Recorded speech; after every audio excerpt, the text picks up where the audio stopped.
Imagine a place where every piece of human knowledge, science, philosophy, history, all was gathered under one roof, a sanctuary of wisdom where the greatest minds of the ancient world came together to decode the universe itself. That place once existed, until it vanished in flames. This is the story of the Library of Alexandria, humanity's greatest treasure, lost till Chimmy. The Library of Alexandria wasn't just a building filled with scrolls. It was a symbol, the beating heart of ancient knowledge. Founded in Egypt over 2,000 years ago, it became a bridge between civilizations, preserving and sharing ideas that shaped our world. Yemi Booga-Loo. In today, we uncover the mysteries surrounding the Library of Alexandria, how each was born, what each contained, and why its destruction remains one of history's greatest tragedies. If you love ancient stories that issue echo through Chimi, don't forget to subscribe, because today, we are stepping inside the lost house of human genius. The Library of Alexandria was founded in the 3rd century BC, under the rule of Ptolemy, one of Alexander the Great's generals. His dream was to gather all the world's knowledge in one place, a vision continued by his son, Ptolemy Dois. The library stood within the Grand Museo, or Temple of the Muses, where scholars from Greece, Egypt, Persia, and India worked side by side. Each said the library contained over 500,000 popular scrolls, covering everything from mathematics to astronomy,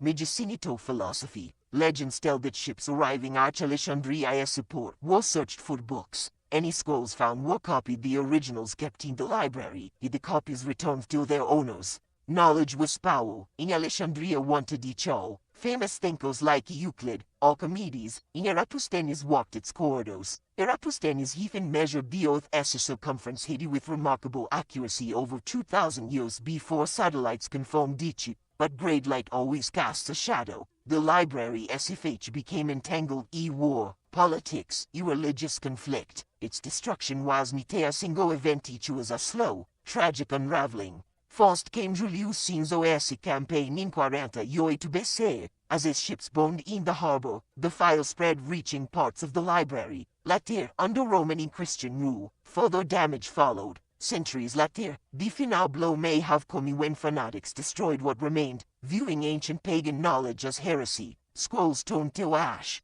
Knowledge vanished. Humanity lost centuries of progress in a single generation.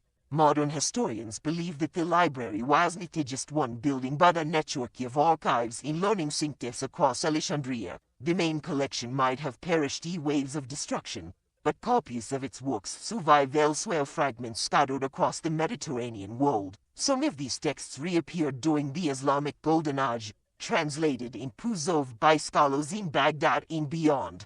Yahweh, the spirit of Alexandria never truly died, it just simply migrated, shaping the rebirth of science and philosophy centuries later. The Library of Alexandria reminds us of a timeless truth. Knowledge is fragile. What takes generations to build can vanish in a moment of ignorance or war. Today, in an age of digital information, we face a new question: how much of our modern wisdom could disappear if the lights went out? Preserving knowledge isn't just about memory. It's about identity, about who we are as a species, and how we choose to learn from our past. The Library of Alexandria may have burned, but its flame still lives in every search for truth, every scientific discovery, every story we share. If you believe that knowledge should never be lost again, help spread it like the scholars of old. Subscribe, let us keep history alive, one mystery at a chimney. Subscribe now and leave your mark with a like, because history is far from finished.